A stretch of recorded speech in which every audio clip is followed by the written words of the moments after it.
pushing all the games back to after the price raise. Well, they had to raise the prices because of the cost of the acquisitions that they've done. I mean, yeah, we'll talk about it.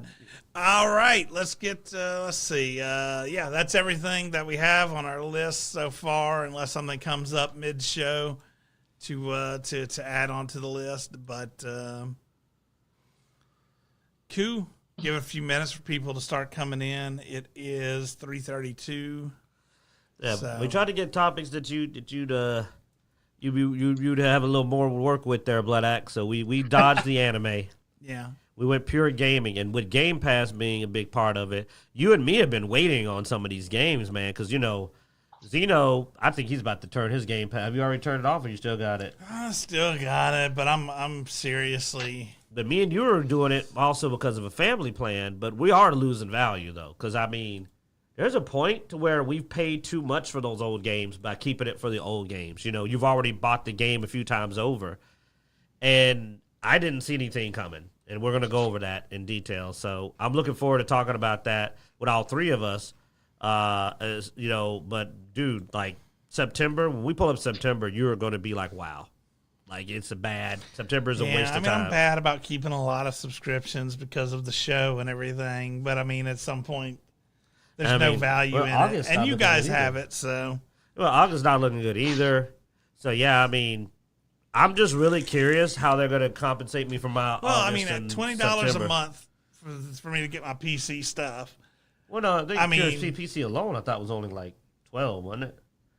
Do you have the golden version? And because we got the one that's $20 that's got both. Yeah. I've PC only I thought was cheaper, but don't you need to have Game Pass just to be able to play multiplayer anyway? I don't know. I mean, I've got the both, and yeah, you got to have play the multiplayer through Xbox and everything. So, do they need to release games? I mean, real games. But yeah, like I'm saying, dude, I'm at $20. I'm at the point where I'm just like,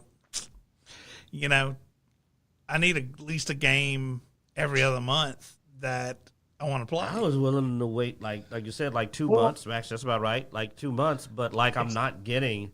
It's not a new game, but it's new for us. They did release Modern Warfare 3 that I downloaded. We could play that. Yeah. I mean, it's Modern Warfare 3, dude. They're up to 6, though. I mean, that doesn't pay for the game, the subscription. No, Modern Warfare 3 is different. Oh, you're right. That's not Call of Duty. It's still Call of Duty, but there's multiple.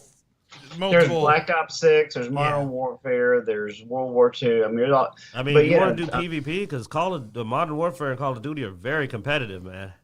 Dude, we can play through the campaign. Oh, gonna do that. We can also play through Halo Infinite's campaign. They finally got that fixed. So you can co-op through the campaign of Halo Infinite. We'll talk about it. I played Halo 3, but I never played Halo 1 or 2. Yeah. Oh, I thought you were a Halo guy. Dang. No, I'm a Gears guy. Let's get started. I thought you were both. Welcome to Dicejunkies. I'm Xenodamus. I'm here with Q. And on Skype, we have Bloodaxe. With a new shirt from his son. Look at you. My new Punisher shirt. Side. Speaking of which, it is one of my twins' birthday today. Oh, tell him happy birthday. I will when he comes back down.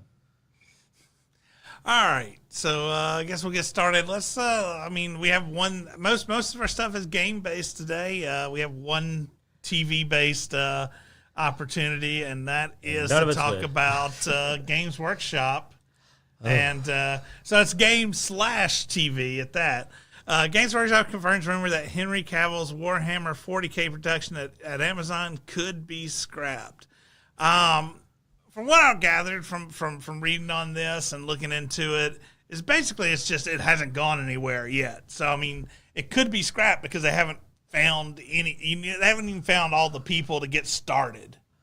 Scuttlebutt I heard is that there's still in negotiations between Amazon and Henry Cavill and Game Workshop for the story, where they're still trying to find one everybody's happy with, which obviously is probably not going to happen because we know. And apparently it's mainly Amazon. It's Amazon. We get Scuttlebutt. I said Scuttlebutt. I know. I'm just like, why are you using the term Scuttlebutt? Like, because, it's a proper term. I know, but a lot of people don't know what Scuttlebutt is, and it's just amusing. The word of the day This is a term. This is a term that Q has never used before. So I it use just it all the threw me time. that all of a sudden he started using Scuttlebutt in If his. we still had an editor, they could have popped it up. Word of the day. But I know I can't get you to do it. I worked at a strip club called Scuttlebutts. That's the one that had like Yeah, nobody when we went that's there. the Yeah. But rumor mongering. Then I guess we can't put any style or pizzazz in the show. Scuttlebutt is a Navy term for basically water cooler talk. Yeah, chatter, rumor may be accurate that it's Amazon that's clashing over the story, is what they're saying. They're saying that it's Amazon wants this, and they're trying to find a middle of the road. But you can imagine what Amazon wants. They're putting out a second season of Rings of Power.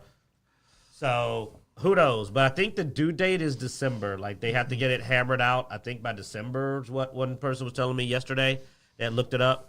They were saying that supposedly if they don't have it by December, that it's going to be, junked. Yeah, it's not going to work. No writing staff has truly been hired. No money has been truly allocated. No plans have been truly made. And they said truly, which means it's floating around. They have accumulated the stuff, but they haven't got there. So who knows? But see, they even said a few more months on this deadline because they do have a deadline, and it is this year. If they don't have something for us, it is December.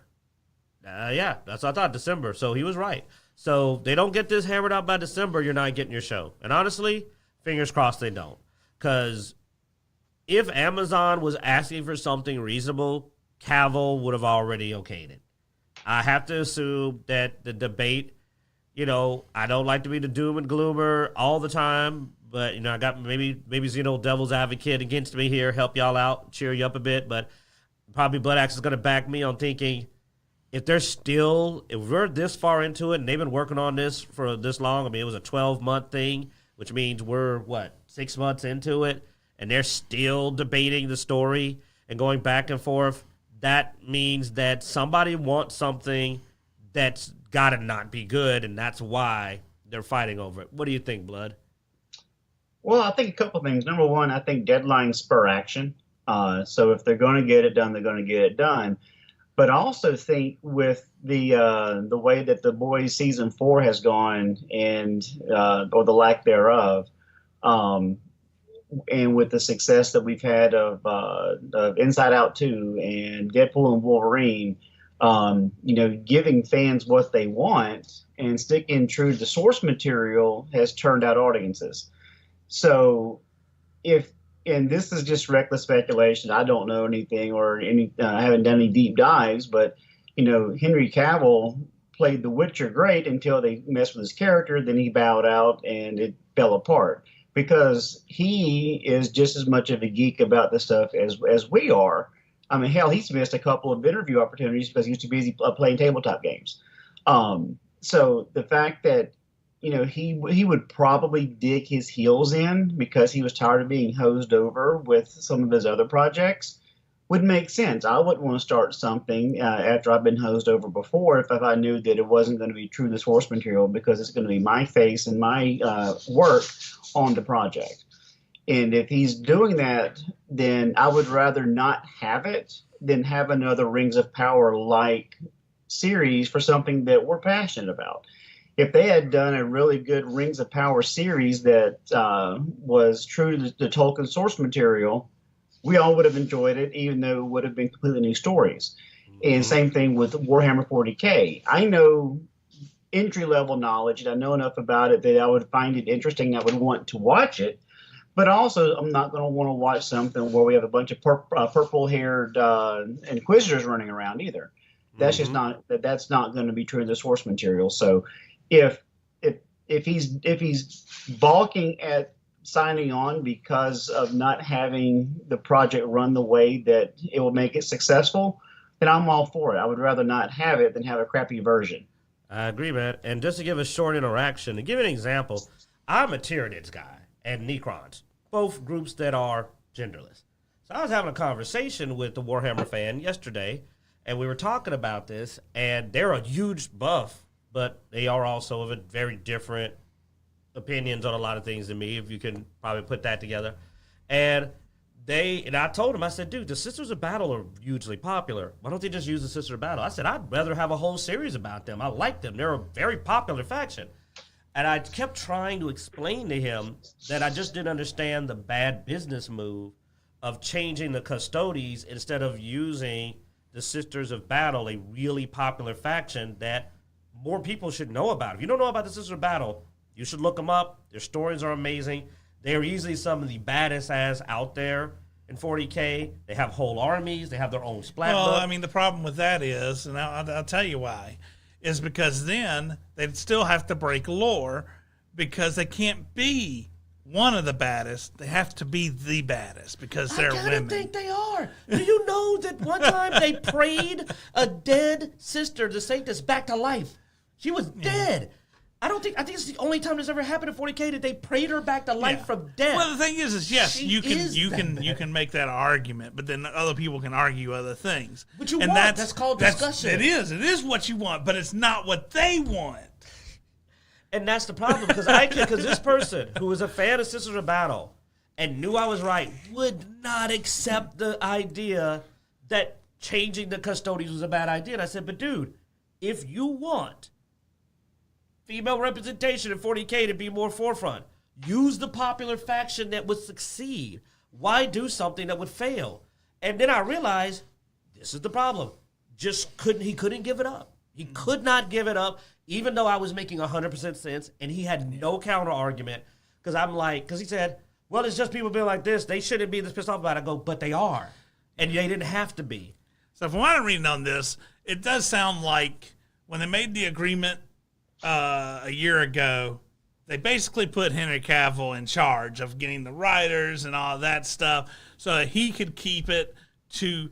And so my guess is Amazon, I think, has the rights, though. Well, Amazon has the checkbook. I think they bought the exclusive rights to Warhammer TV. So they're probably, if I want to make a rude guess, I would say they're trying to push out this 12 months, go, oops, couldn't make it, and then put somebody else over it. It is dead. The only reason any of us were even interested in this is faith in Cavill. Does that matter? I mean, I don't know. I mean, not to us. Them. We're not going to lose any money. Yeah, well, to them it doesn't matter. Apparently they're fine with losing money. I would love to see a Sisters of Battle show. I mean, they're making a Lord of the Rings 2, Rings of Power. And nobody finished the first one. Like, they literally posted the numbers. So you think they care about money? How do you do a sequel to something where no one's going to follow it because they didn't finish the first one? It's crazy. But that's my point, though. That's actually my point. I'm talking with somebody. They're intelligent. They're well-informed. They're a fan of 40K. And at some point, they literally are acting like, well, you're probably upset. And I said, hold on. I said, I'm not a Space Marine fan. I'm Tyranids and Necrons. You know that. I don't give a flip. Only Space Marines I pay a little bit of attention to is the Salamanders because they're the black Space Marines. And I'm curious. I'll read up on them because they're the black. Salamander is a black guy. And I was like, I'm curious. What's this black guy like in this really white faction? Because, dude, Space Marines are Space Germany, okay? Like, I'm not a fan. I've never played Space Marines at all. I'm always running like Tyranids if I can. If I'm playing Space Marines, it's because there's only Space Marines to play. I would always choose to play Tyranids. If I am going to play Space Marine, I'm going Chaos, baby. So, no, I'm not a fan. I'm not defending the Custodes. I didn't even know who the hell they were. I was like, who are the Custodes? I had to look that up and go, oh, they're the guys you don't normally use because they just stand around the Emperor all day because they're guards.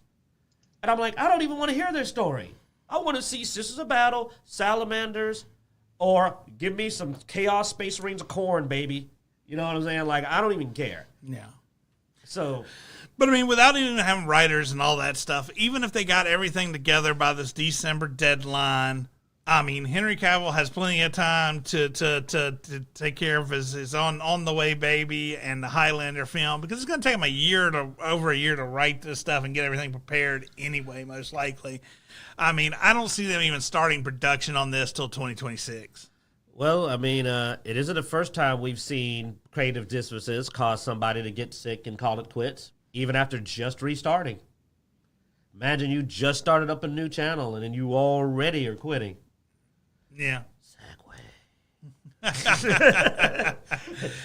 Well, you're just kind of looking at me. I was like, is he? I did not catch it. I was out, man. I was reading comments. Hey, Bloodaxe. Yep. Again, we need to get an editor so we can just have that, have Segway fly over his head. And then, I'm used to having to create my own segues, so and then I was trying to help. And then you destroy them, not help. Not at you this time. It's I know. You still haven't done it. So you even could have did the voice. You should have turned into the noir voice when you did it. It's a dark day, even when you're on your second wind, but it's still your last breath. Oh, right. Sebastian Ruse resigns from Second Wind and puts blame squarely on Nick Calandra, claiming he operates in bad faith to serve his ego. Also known as Froster Rivia is the name, his online persona. Yeah. Now, if you're not familiar with Second Wind, this is something we talked about a year ago, I guess it was, that we thought we were sort of excited. We were really excited for it at that time. They were breaking away from the mainstream and the controlled media to create a free channel that would allow for full creativity. I mean, it sounded really good. They were blowing a lot of air up people's asses. That was kind of the point of them making that channel and leaving the main channel, whose name I've already forgotten. I've struck it from my mind. But it seems that from people that have been leaving Second Wind recently, that Nick Calandra has not kept those promises. And honestly, we sort of figured it out back a few months ago when Nick Calandra started going after Grums and saying escapist. Just to put that, they broke away from the escapist, and started doing a lot of targeting of people that he did not agree with. Yeah, he went after some folks. He got very political. The thing that we're pulling back on, because you shouldn't. We've always said that, and we're ourselves starting to pull away because you don't want to go there. It's not entertaining. It really isn't. It's just all bad news. But he attacked other game-related people. He attacked other folks. I canceled my Second Wind subscription. And I left a note on Yahtzee, because I've been a long time Yahtzee. I left a note on one of his videos, the last one I watched. I said, hey, man, I got to, leave. And maybe if y'all get rid of the bad faith guy, I'll come back. But, thanks for the year's entertainment. And I actually got a bunch of thumbs up. People, like, hey, man, we feel you. So, I mean, that's how bad it was. People on that comment, other viewers knew why I was leaving, because I didn't say why. I didn't name anybody, but they knew. That's when it's bad, man. And, he even said as much. Froster Riviera even stated that Yahtzee and him were carrying the channel. We said Yahtzee. He wasn't trying to be egotistical, but everyone knows it's also him. Cold take, dark noir voice, man. Really, really interesting. We would watch Cold Take, man. Great. And I've been a long time Yahtzee, zero punctuation fan. And that's all I watched on Second Wind. I watched a few of those other videos that discuss stuff, but they were never good, really. They were okay-ish. I mainly watched Frost and Yahtzee. And it's a big loss. This is half of Second Wind's value. I mean, I'm already off because I actually snuck and watched a couple of videos recently. I didn't subscribe again, but I said, okay, let me see this review. I mean, it hadn't been a while. This is the first time, but I've only watched one since I unsubscribed. I watched one Yahtzee video. I watched one Cold Take. Because I love the videos, but now it's gone. But they say he's doing his own channel. I'm gonna go check it out. But here's how crazy. If you didn't think it's just to him, no, he's not the only person that quit. Yeah. Also, Cisco Araneta, who critical support for the other Frost. Today was my last day, so another person also left behind. This guy was the digital media strategy and marketing for 10 years. Yeah, so this is one of the business guys, and he left also and said everything he said is true. He said it. So there you go. Like, they were doing well. They were knocking it out. They both left together. It says a lot. When one guy leaves and another guy jumps off immediately afterwards. That was one of the things we talked about when they left the Escapists. Yeah. When they left the Escapists, it was that group mentality of leaving here. Here we go again with a different group. Which is why I'm not surprised this is happening, because when you got people that have the integrity to quit when they don't like what's going on, they'll quit when they don't like what's going on. You know what I mean? Yeah. Like they'll do the thing, and he did the thing. So, I mean, and this guy, like I said, he decided, because if you read it yourself, we won't stick on it too much longer because honestly, it's a good read. You really should go check this out. It's on, Twitter, but it's also available at that Park Place. You can look at Frost of Rivia on Twitter, the other Frost. But he goes into detail. He mentions that Nick has damaged the reputation of Second Wind. He's made decisions that have made it difficult to keep he's talking about what I did. He's talking about people leaving because of his attitude and him attacking people. People are sick and tired of watching people that they want to just entertain them go on rampant stalker hate runs, man. It's boring, it's annoying, and you're sick of it. And you played the victim to get us to come over to Second Wind. And we said, okay, man, you're claiming they did you all kind of wrong at the Escapist. But then you get over here, and now that you're in charge of this group, you're being an absolute a-hole. Everyone says you're an a-hole. You don't like your vibe. That tells me maybe you got fired for a good reason. Well, I mean, the other thing is this also shows the fact of, in today's age of media, if you've got a name for yourself, like Frost of Rivia does, he has a lot of followers, people know who he is, there's no reason for you to be stuck under a tyrant, I'll go Going independent is a lot freaking easier than it used to be. Especially on YouTube. Oh, yeah. My son has a YouTube channel. It ain't that hard. Yeah. And I'll go subscribe, man. Like they say Frost's own channel. Probably after this, we'll go take a look, and I'll subscribe to his channel. He hasn't announced his own channel yet. I'm assuming he'll announce it on Twitter once he gets everything finalized. There's probably some documentation he has to be weary of because, he signed with his friend, or supposed friend, colleague, on good faith. It's likely there were some traps in that contract, so we'll have to see how this all pans out and whether or not what all he can do on a new channel, or if he gets stuck in a contract. Get stuck on that since he had a lot more control because this guy had nothing to offer. He's listed as a co-founder of Second Wind Group, so that's bad when you lose one of your co-founders. But there you go. So that was just a quick aside just to toss out because we went to Second Wind and we had to pull back and go, hey, man, clearly we also went and looked at it in good faith. And I'm really hoping Yahtzee leaves because then I can start watching this stuff regularly again. So I'd love it if he went over there with Frost because those are the only two things I want to see. Cold Take and Yahtzee, because he's got different names. Now he did Zero Punctuation and then he's got something else now. If they went on their own channel, I would be good because there's nothing else of value. Honestly, there's no reason to share a channel. You might as well just do your own thing. Create your own group. Your name is big enough to support it. Yahtzee could create his own group. Frost could create his own group, most likely. Because the thing is getting monetized, but Yahtzee probably could get monetized really fast. Dude, Frost or Yahtzee both. I think they post one video, they'd be monetized within a month, Possibly. Well, let's hope they do it because I'm now of the mind I'm sick of people acting like this, and the only way you're going to teach them a lesson is if you start hitting them in the pocket. You leave when people treat you bad, you go do your own thing, and they suddenly realize, oh crap, I got to keep the talent. I can't just go around being a jackass. Okay, looking at Frost's Twitter, he may not have the name cred as I thought he did. He does only have 14.5. Well, he's pretty new. Like I said, he hasn't been doing this. Yahtzee's been doing this for a long time. Yeah, so he may have to piggyback off more than 10 years of Yahtzee. So no, but I don't think Yahtzee would have a problem.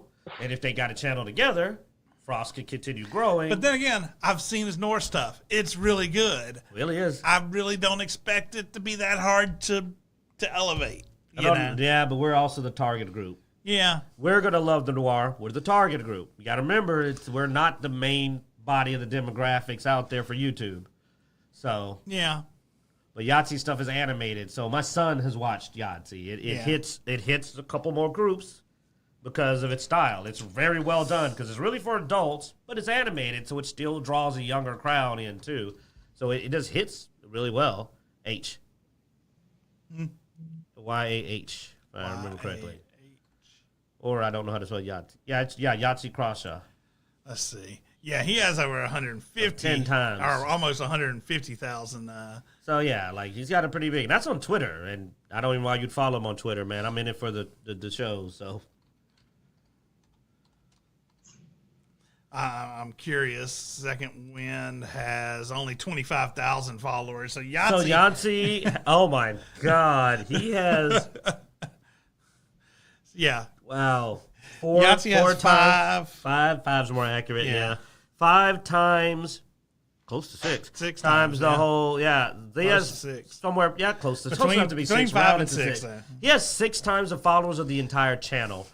He is carrying the channel. Dang, Bloodaxe, you hear that? He's carrying the channel on his back.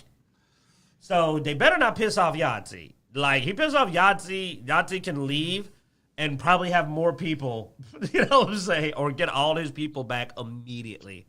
I went for Yahtzee. So, yeah, like, I mean, so, yeah, he could kill that channel whenever he wants.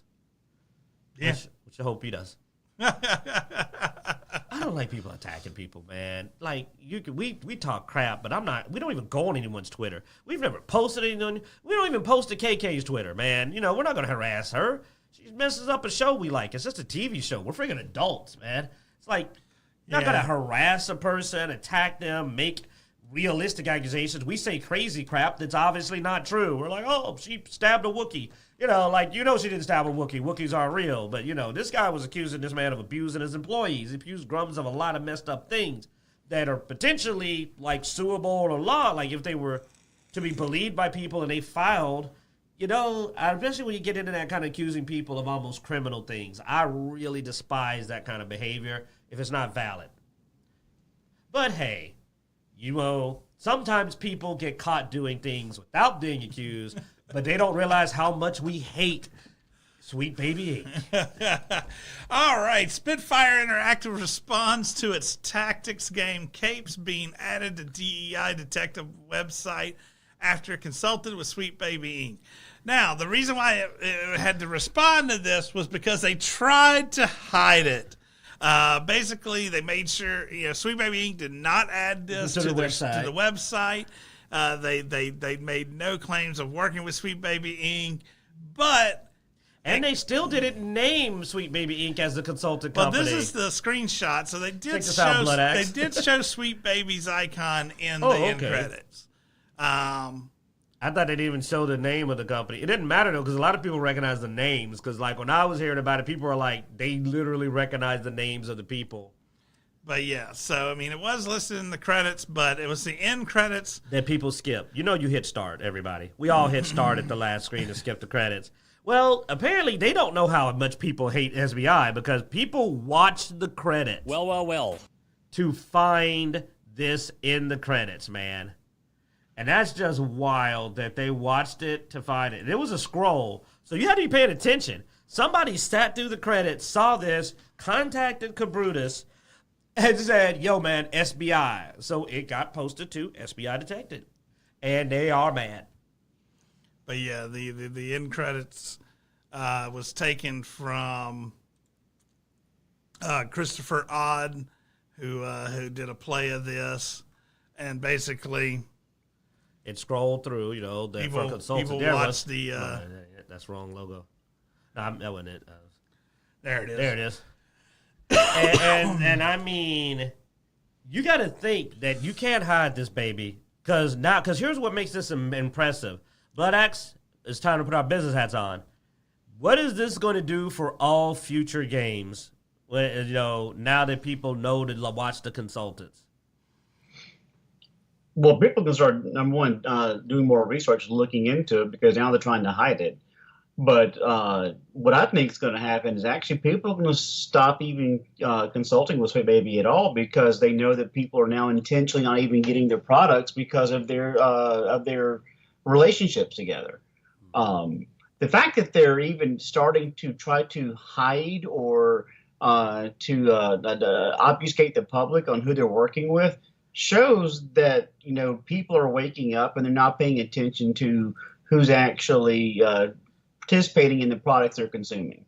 You know, Disney's been hit hard, but they're kind of out there. But, you know, Sweet Baby, you know, we know about them, but John Q. Public doesn't. But now they're starting to become aware that, you know, of the SBI Detected. And now that they're really getting into diving into the specifics, it's going to start hurting their business. And if people truly want to make money, unlike Amazon, they're not going to consult with people like this because, just as we talked before the show, Deadpool and the Wolverine, they gave us what we wanted.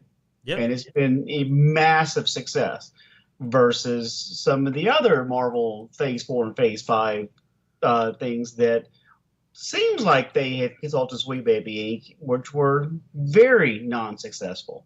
Mm-hmm. So I do think that we're starting to maybe hit the downturn and maybe getting back to just making good quality products. That may be putting the cart before the horse a little bit, but the answer to your question is that I do think they'll start only consulting with these types of groups for the games that are intended to meet that audience. And if they're looking for a larger audience, maybe not even bother consulting, maybe. Agreed. Yeah. Now I will say one of the good points of us not finding out about the Sweet Baby Inc. until later is the fact that they can't say that is why their game did bad, because it actually started out with pretty bad reviews anyway. Mm-hmm. As you can see right here is when the whole Sweet Baby Inc. thing came out, so that did increase the bad reviews, but it's still a small portion that was increased by. No, it was failing before, which proves our point that it was not. It's like, no, because here's the thing. Well, before that, I remember hearing the name wasn't good. Like, and you could see it had like pretty. It was very mixed on release, and you can't say, oh man, no. Your game was out for a while before that even came out, because this game came out looks like way back on June 1st.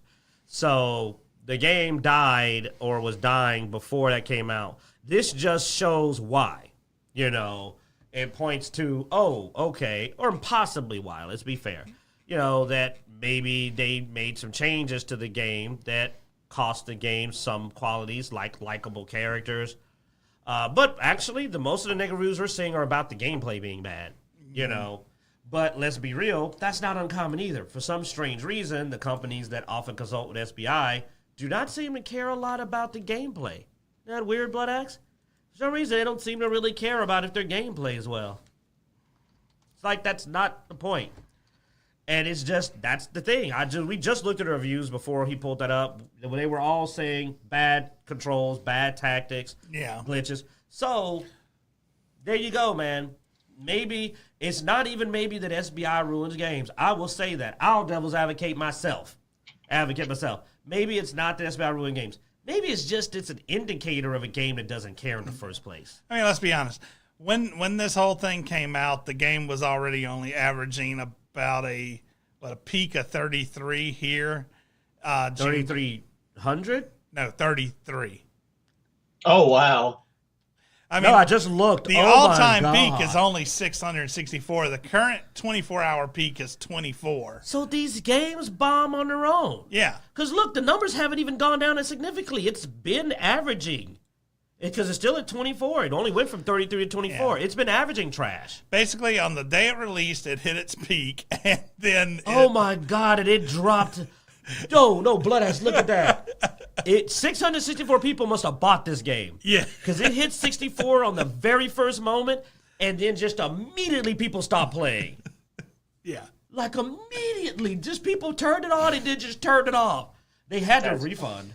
Because remember, you can do that in the first few days. They had to refund if they were dropping that fast. Oh, my God. It had lost almost 100 people in one day when it didn't have 100 to give almost. So, no, and this is what I was trying to say, but I am devil's advocate. I do not believe Sweet Baby Inc. ruined this game. I believe that this game consulted with Sweet Baby Inc. because it was a bad game. That's what I believe. I am now going to put forth the idea that sometimes it's the crappiest companies who aren't making a game for it to be fun in the first place that are consulting with them anyway. So, it could just as much be bad games consult with Sweet Baby Inc. instead of Sweet Baby Inc. Now, Sweet Baby Inc. does ruin good games because, you saw what happened to Spider-Man 2. But some of these are just bad games. In the first month, it lost half of its game base. By the second month, it had already lost 80% of its players. Yeah, and this didn't come out until recently, so hey, it was a bad game. Yeah, this really affected this game almost very little. In fact, I'm going to say something crazy. Bloodaxe, you ready? Ready, brother? I'm going to say something crazy. You ready? This is worse for Sweet Baby Inc. No, dude, this game's terrible. This hurt Sweet Baby Inc.'s reputation. They had bigger games. Dude, I think this is the lowest player base of any Sweet Baby Inc. game I've seen that we've followed. Like, this is definitely worse than Flintlock. This is worse than Spider-Man 2. This is worse than... I think Zao beat that. Tales of Zao or Legends of Zao. This is... Sweet Baby Inc. is probably going like, we didn't want y'all to know that we worked on this game because the game is trash. All right, you know what? There, I get to be the good guy. Sweet Baby Inc., this is terrible and I'm sorry for you. I wouldn't want to be associated with this game. Oh... Heck, at this point, they may have helped. They probably did bring more people. Fans of Sweet Baby Inc. may be the only people that bought it, because, geez. Well, no, because they were hiding the fact they were involved with them, so I don't think that's the case. I know, I'm just having fun. But, I mean, at this point, it does look almost, if the person hurt the most of Sweet Baby Inc., the game already's dead. So the person who gets the black eye from this, it is Sweet Baby Inc., because they're associated with a terribly bad game.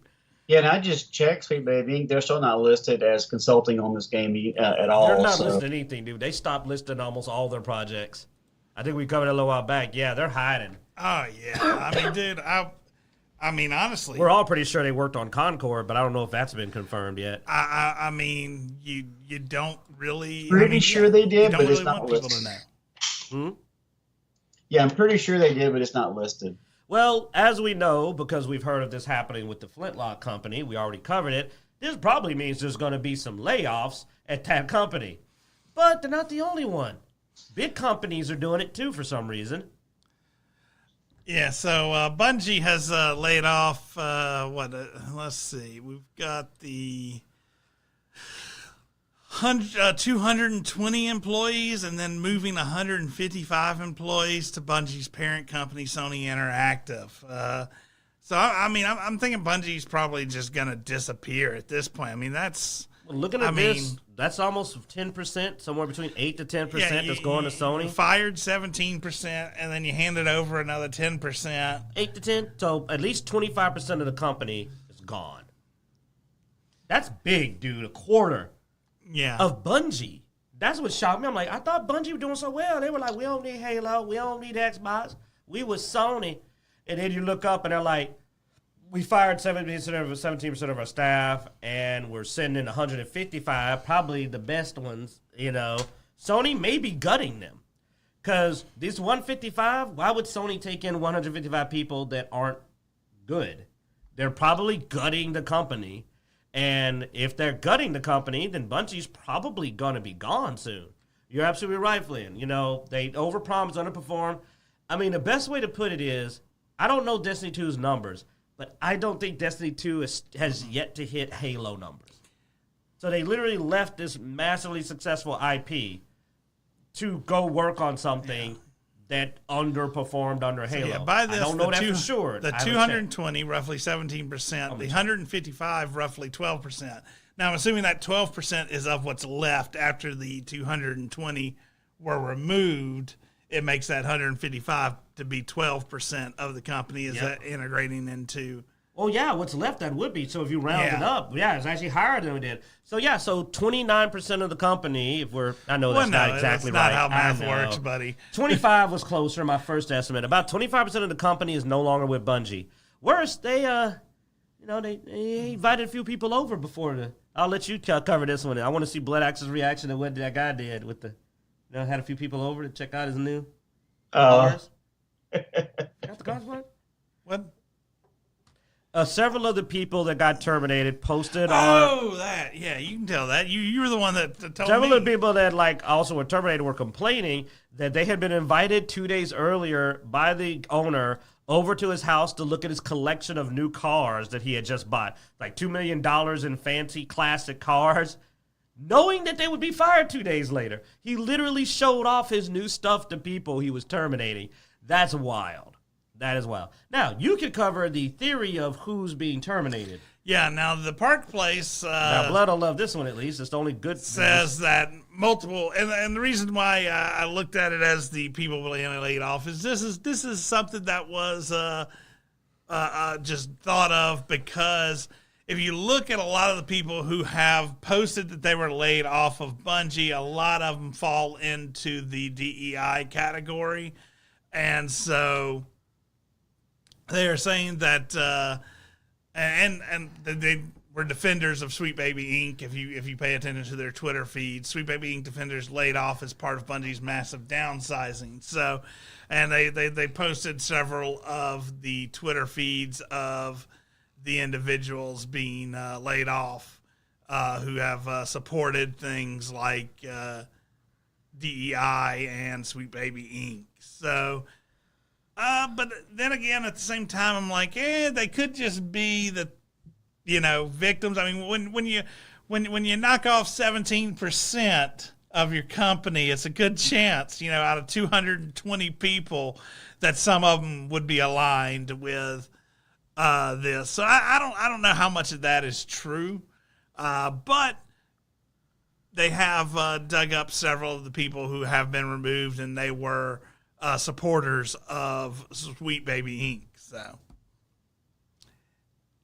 makes for a good rumor, but I don't know how factual it is.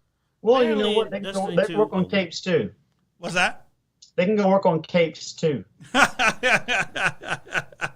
Oh no!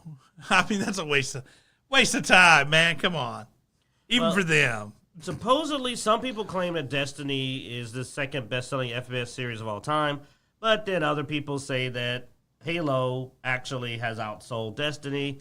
I don't know which one is accurate. It seems to be a debate, but they do say that on Xbox, Halo Infinite has passed Destiny 2 on who's playing it the most. So more people are playing Halo Infinite than Destiny 2 on the Xbox itself. And again, they also fired 17% of their staff. So, which is a massive chunk, dude. That's a functional chunk. I mean, a lot of the other companies, we were seeing 5%, 10%. But when you take in the people they sent away, can a company function short 25% of its staff? Even if they were all the DEI hires, that's still a massive chunk of your workforce.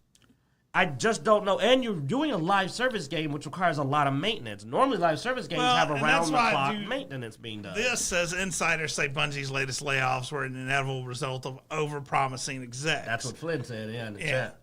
And so, with that, maybe her knocking off 25% is just good for the company. I mean, we've seen that before where a company has knocked off a large portion of people and become profitable. A lot of companies overhire when they're doing good.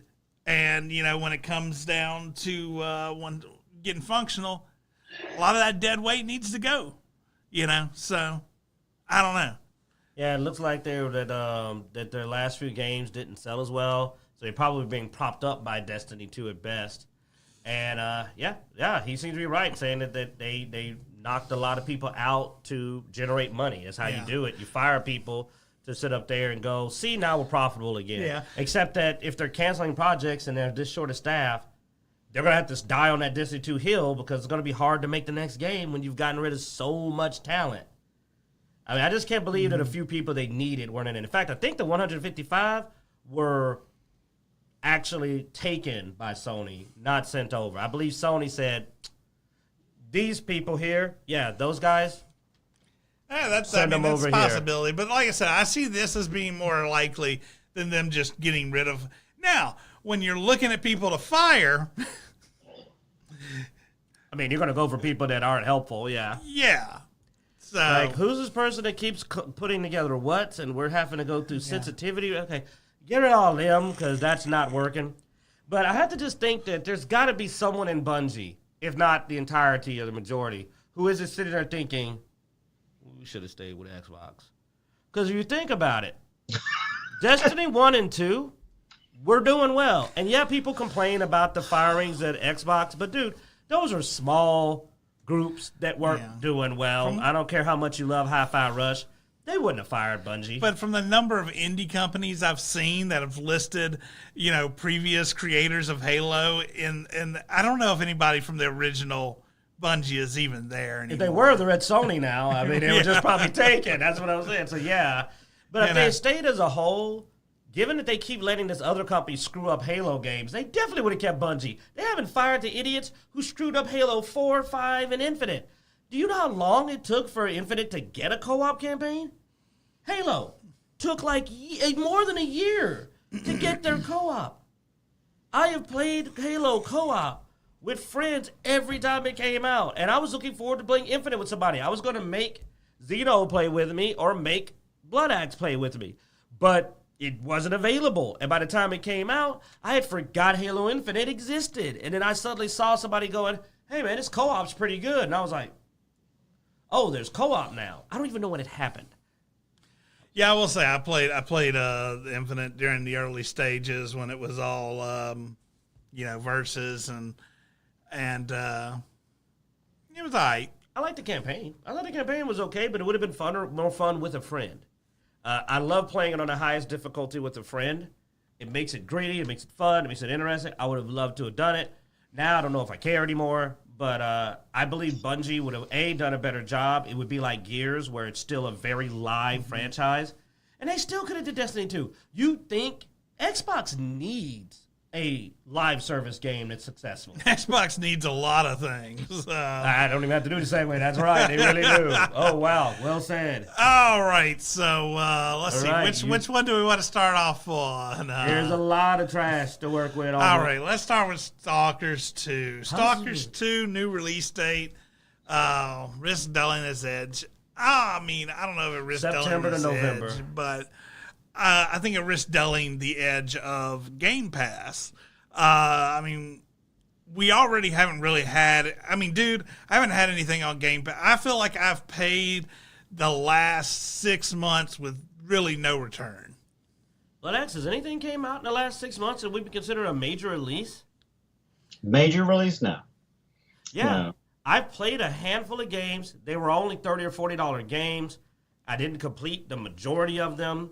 I downloaded Tales of Arise just out of a desperate attempt to get my money's worth out of it recently. But let's see. What has come out in the last 6 months? Here's the whole January calendar. Assassin's Creed Valhalla. Power World was the last game I played.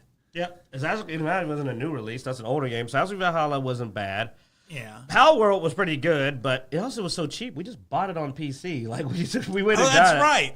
Because they didn't have the latest version. And you couldn't have a server. I had to go buy the game anyway. Luckily, it was really cheap. Now, I will say, I probably would have never bought the game if I didn't play it on Game Pass first. Well, I probably would have eventually because the news got out. But I wouldn't have jumped in as early as I did if I hadn't played it on Game Pass first. That helps Power World. That didn't help Game Pass. But I get you. You got to sample it. Yeah. Madden NFL for my boys, yes. But for me, no. Yeah, still, Power World's the last thing I played there. Yeah, nothing, dude. Nothing. And by the time Dead Island 2... Yeah, okay. I did play Dead Island 2. It was a late release, though. That wasn't there... Okay, here's the best way to put it, too. Where are the day ones? Because that's the other thing. They promised us day ones... And for games we wanted to play, the day ones were not coming. They keep getting pushed back. All the day ones promised. Diablo 4, I don't know if that was a day one. Diablo 4 was a late release too. No, it wasn't. I had to buy that. Yeah, but some people may have played it. I will mention it as at least being a major game. Not a good one, but a major one. Not really anything major there. No. I did try to play Orcs Must Die 3. That's not a major release, though. That's cult classic. That's a small group. Like the big games that we're supposed to have been waiting for. EA, like I said, the sports games are about the only thing.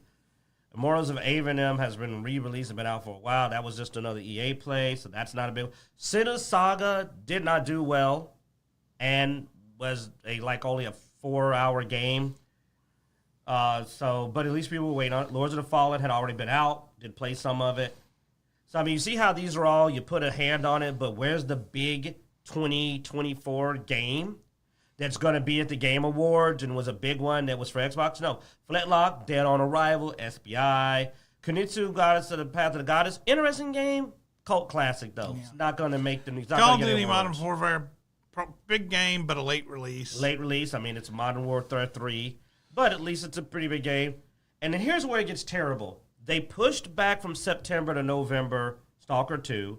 They pushed Avowed, we can mention it, it's part of the same topic, to next year with no clear date. So we don't know when Avowed's going to happen. And they have a clear date. They said it's... early 2025. No, they gave a date in another article I saw. I just thought to say the date was never ultimately confirmed.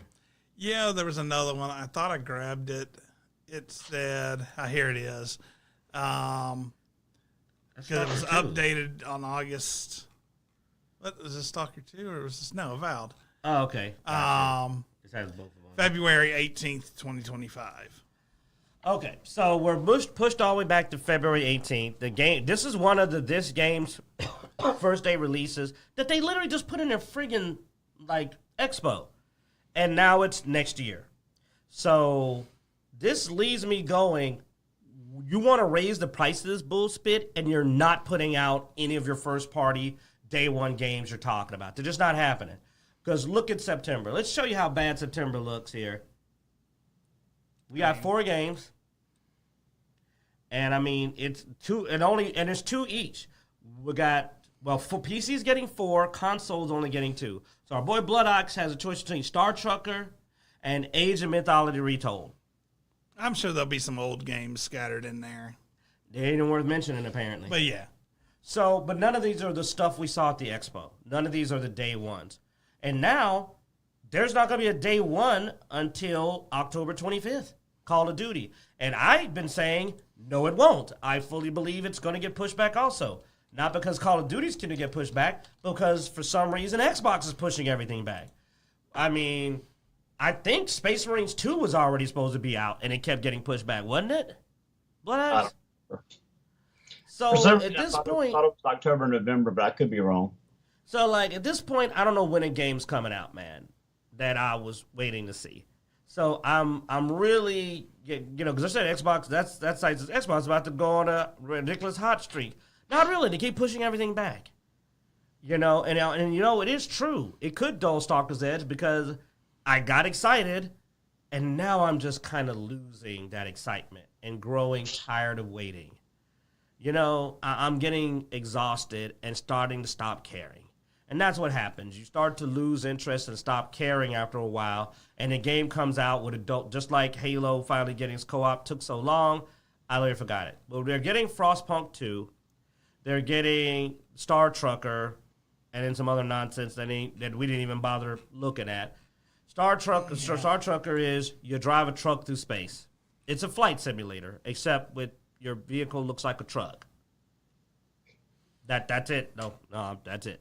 It's a flight simulator with a truck. And again, Age of Mythology Retold. Which I'm fairly sure is a remake. Yes. So there is no big... Because Frostpunk 2 has its popularity. Frostpunk 2, but that was also a game that's already been delayed. Yes, and is also a niche game. It's popular, but it's a sim. It's a survival, high-difficulty sim. That player base is present, but it's probably not. Which is really, honestly, that's bad planning anyway, because Age of Mythology is a sim, Frostpunk 2 is a sim, and Area History Untold is a sim. Star Trucker is sort of a sim. Actually, all 4 of these games are targeted to probably the same people. At least 3 of them are. Yeah. 3 of them are almost the same group. Yet they pushed back Avowed because they said they had a busy gamepad. And that's why we're mad, because if he pulls it back up, it said, we pushed back Avowed because we have a really busy season for Game Pass. We didn't want it to. And I'm like, I guess what?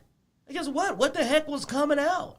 Because it was scheduled for freaking November. They moved Stalker 2 to November. But the Avowed and the Stalker 2 crowd are not the same completely. They are action RPGs, but one is literally a survival horror apocalypse game, and the other one is an Obsidian fantasy game. Made by Obsidian fantasy game. They would have been fine. And then we just looked down the list. We went all the way to December. We didn't see the competition. We didn't see what huge release they were worried was going to drown out Avowed. No, what it is Xbox is giving you less value. They looked at the game schedule and said, man, we're putting out a lot of really good games on here. People will get their money. Because, I'm getting to that point now. Now I'm getting pissed. They're putting out a lot of games. Let's throw this to next year, so they got to waste some more months of crappy games. Because September's a trash month. August is even worse. August is awful. Like look at August again. August is terrible. There's even less going on in August. At least Frostpunk 2 is a game I know of. It's got some veterancy. But, dude, August is dead. The only Creatures of Ava? You hug animals. Apparently. I mean, the best game that's coming out in August is probably the frigging, what was it? I mean, the Mafia Definitive Edition, but once again, game that's been out. You played Mafia. But, the Capcom Path of the Goddess looks interesting, but it's a bit niche, but at least it looks pretty interesting. That's your big August game, pretty much. So, for Xbox Game Pass. Where on the flip side, Black Myth Wukong's coming out. I'm going to grab that probably on PC, as long as I'm going to push back. So, I'm spending money. I'm always buying the game I want to play instead of Game Pass saving me money. Game Pass has not put out a game that was on my actual wish list in so long, I can't remember the last time it did. I'm like you, I can't. And, I mean, in Bloodaxe, man, we're on the same boat, right? What have you played from here that you would have actually put money into? Everything I'm playing, I put money into. So, I mean, but recently, like, what has Game Pass brought to you in 2, 3, God forbid, even 6 months that saved you a purchase? I played Rolling Hills. Would you have bought Rolling Hills? No. That's what I'm asking. Have they saved you any money? No. And that's my thing. So when they say it's because the games I've played were Lord of the Fallen, already bought it. Jedi Survivor, already bought it. Gears 5, I bought it when it came out in 2019. So I'm playing now Lego Star Wars Skywalker Saga, already bought it. So yeah, no, the reason I still have it is so I can play online with my friends, but also so my 14-year-old can play games. Yeah, it's only really a value for your kids, and it's pretty expensive. And the reason I'm bringing this up is not that I hate Game Pass. No, I'm not backing down on what I said before. I like Game Pass. For example, at least for now, my kids can play it. Totally different location, access to games. So somebody's getting value. I'm really pointing out, though, that I feel that the price increase, that's what I'm railing against, is that they have no excuse to want more money. They've not increased the value, but they've increased the cost. And they're going like, we had to pay for those acquisitions. They've gotten no value. None of the stuff they've acquired has worked. Hasn't. The games that we played that Bloodaxe just mentioned weren't any of the new studios. In fact, I hate to do this because I usually say that I've understood it, but no, like the last game I played that was from a new studio that I actually thought was pretty good was Hi-Fi Rush. And they closed that studio. Dang it. Maybe that's why people are pissed. Because I'm like, I played Redfall. I don't think Redfall was good, though. Like, I could have lived without it as well. Hi-Fi Rush was fun. No, I don't think it was enough to save the company with them going over a year with nothing else. I do still stand by that statement. But of games I played from their new acquisitions, because, dude, we bought Starfield, and I regret it. I regret buying Starfield. Because guess what? I'm probably going to have more fun playing Fallout London. Because if I play another Bethesda game, I will probably drop the money to go play Fallout London. But right now, I got Tales of Rise. Huh? There's no money involved. Is it free? Yeah. Yeah, they need to go down $2, man. They didn't need to go up. Bloodaxe, they needed to have gone down $2. Game Pass should have went down to $15.99, not up to $19.99. I'm going to be blunt. They need to roll back. Because here's the problem. It's happening in September. On top of that, I don't think London works with the Xbox version of... Because you can't roll back the pass. Yeah, it has to be the Steam version. Oh, you're just piling salt on that wound, ain't you? But no, and that's my point. We're rounded out here. This is a good point to close out on, is that right now, they wanted to do this price raise in September. We've looked. There's no reason to. They themselves have made sure that you will pay this extra money an entire month before Black Ops even comes out. So they didn't even think to keep the September games coming out. So they go, it's going to $19.99, but how you liking Stalker 2? No. They're like, no, roll that back. And I have the theory, okay, I'm not putting on a tinfoil hat, but I have the theory they're going to push back Call of Duty as well, because I think they want to make you pay a few months. I believe it's on purpose. They know that you might not stick around. I don't think they'll push Call of Duty back. I just don't. I think that would be like a nail in the coffin if they push Call of Duty back. Like, I'm not a Call of Duty fan, but the people out there who play Call of Duty, and honestly, it's those people who probably are the reason for the price hike. I'll be honest, dude. Call of Duty is a massive. Oh, you're right. They know that they're not gonna go anywhere. Well, this is cross-platform, too, so you're also going to be pissing off other audiences beyond just your Game Pass audience. Yeah. Who knows? They might just push it back just for Game Pass. But no. But I hope I'm wrong on just that. Just if you're not paying. And it is just a wild theory. It's not even like a high. I mean, it happened with Dark Tide, so it can happen with them, too. But with them pushing Avowed and Stalker 2, which I will say were probably the two biggest first parties other than Black Ops 2, 2 out of 3 of what had to be the most anticipated coming out soon games they were going to have were pushed back. 2 out of 3. And it's one thing if you say, like Frostpunk, they pushed it back because they did a demo and there were some issues and they said, we're going to push it back so we can work these things out. I get that. But they're literally saying they pushed back Avowed because, we want to make more money, basically, on the Game Pass. Game Pass is going to be really busy. And I'm like, you think people are going to keep their subscription for Avowed? No, what you're doing is no one's going to care when it comes out. Yeah. People are going to lost interest. You also give your opponents a chance to put out something that steals its thunder. And there are other games coming out. Well, fantasy Here's games. my thing. Stalker 2 and Avowed are different enough where if you put them out at the same time, yes, you'll have some people who will cross between those two genres. But that's great because if they get tired of Stalker 2, they're just going to cancel their Xbox subscription. But if they have Avowed, even if they're not normally maybe somebody who would play Avowed, they're like, well, this is a big enough game. Let me go try that out as well. And because I would do that. Well, also, me and Bloodaxe have a history in sales, so, we can say this, because you've always been a tech guy, but we did sales. We did sales together. Remember Bloodaxe? And let me tell you something. I can say this with 100% confidence. Having 2 games you like come out in 1 month on Game Pass would have won a lot of value points in people's heads more than spreading it out to where it's every other month. I would rather have 2 games come out where I'm like, dude, I got 2 great games. Because guess what? They're going to play Not both. even every other month, though. Stalker comes out in November. That leaves December and January pretty much dead. Unless they said that maybe Indiana Jones comes out during that time period. Well, dude, Call of Duty is in October, isn't it? Yes. So I don't know why in my head I kept thinking it was sooner than that. So September's dead. Yeah. As well. August and September are dead. Then you're going to get October. Then you're going to get November. Then December's dead. And then January at the moment is dead. And then in February. Like I said, they claim that that Indiana Jones is coming out. We haven't got a date for Indiana Jones, though, so I don't really believe that's happening. I'm also not sure what to expect from that. I'm not sure what to expect either. SDI flags on that, or DI in general. I mean, Bethesda hasn't really had the best track record lately, let's be honest. And the thing is that there is no such thing as them cross each other up because it's Game Pass.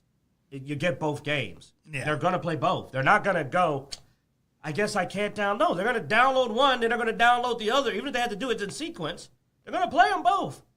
And if you put out 2 big games, you'd have had a stellar September. Well, especially with the price hike being now. It was in September. Yeah. And you'd have had a stellar September. You'd have went price up, but boom, 2 really good, 2 games people have been waiting for at the same time. And people be like, man, it's worth every dollar. Now they're going to be like, I don't know why they hiked this price. This is some bull crap. And then Call of Duty's not going to really do anything for you. Because guess what? Call of Duty people are going to Call of Duty. They don't care that it's on Game Pass. They would have bought it. Call of Duty's got a dedicated crowd. And guess what? The people who don't play Call of Duty probably still not going to play Call of Duty. Because the people who do play a Call of Duty are there. They're going to kick our asses. I might do campaign with Bloodaxe. I will say, Call of Duty. We'll do campaign Bloodaxe. Call of Duty is one I wouldn't buy, but it being on Game Pass, I will probably pick it up. I'm going to do the campaign because it looks like it has a really. I'm going to say, game looks amazing. I want to do the campaign. If they can do 3-player, we can do it together. And then I'll jump on and I'll look really bad in front of Xeno for a while, and then I'll stop. I'll be like, hey man, let's try it online. Then I'll be like, I'm going back to Remnant 2. Like, because last time I tried one of the Call of Duties on beta, and I think I shot one person. I didn't kill him, but I shot him, and then I died over and over and over. And I was like, wow. But also, I don't play Call of Duty, so I went in really good. I mean, my issue with playing with other people in Call of Duty is I'm not a fast-paced player of those types of games. I'm a ranged guy. I'm got cover. I'm trying to shoot from the farthest distance possible. And then I'll play with somebody, and they're like, Leroy Jenkins, right into the camp. And well, that's good. You can shoot guys while they're shooting him. yeah, while they're teabagging his body. Sadly, a lot of mechanics, once the alarms go off, it fucks. Well, yeah. Don't worry, man. We do. I don't know how the mechanics will be in we do co-op, man. I can rein it in. I won't go shotgun psycho. I won't until you alarm everybody. What you do is you let the sniper warm them up. And then when they come around the corner, Psycho with shotguns and his homie, Bloodaxe, run around. Oh, he's got the freaking saw. I got shotguns and it's... And then when they push us back, he covers us. See, teamwork. Yeah, how you do it. Yeah. But we'll see how the mechanics play out in the game. But the thing is that right now they have nothing of value to defend their price rise. And honestly, I don't think they will for a while. Like you said, we got 2 games... We're only at the halfway point of the year almost. It's August. It's a little past the halfway point. We got 2 games now because it got pushed 25. You got 2 games you're looking at. That's it. I have more games I'm looking forward to on PC that are on my Steam wish list than on my Game Pass. And guess what? Those games that are on my Steam wish list are way better. Like, oh my God, like Where the Winds Meet, Black Myth Wukong. These are games that like are really looking good. Yeah. And I'm gonna be playing. I don't see Where the Winds Meet coming out this year. I'll kill you. I mean, maybe. Sorry. Just come on, man. I gotta have something. I don't know what. I mean, even the Chinese release got pushed back, and the Chinese release was separate. Maybe it's because they were mastering the dub. You know, because they're like, oh, it was always going to be released in China first, and then eventually get released in the U.S. No, they had to, they were trying to get the language. They didn't want to spoil the game for us. Yeah, keep dreaming, buddy. Hey, Bloodaxe, you want to go? I guess we'll play Gears. The only game of value on Game Pass for us. We can play some Gears this evening. I'm glad you have one. Yeah, you could play Gears with... oh, wait, you did not like it last time you played Gears with Xeno went in. Him and Bloodaxe argued over a kill. And Zeno was out. There's no argument. I killed the guy fair and square. You totally did kill still that guy fair and square. All right, guys, that's where we're going to wrap it up. Thanks for watching. Be sure to go to Dicejunkies.com where you can find links everywhere we are online. Twitter, Twitch, Instagram, Facebook, all that good stuff. And be sure to like, subscribe, and hit that notification bell on our YouTube channel. As every week,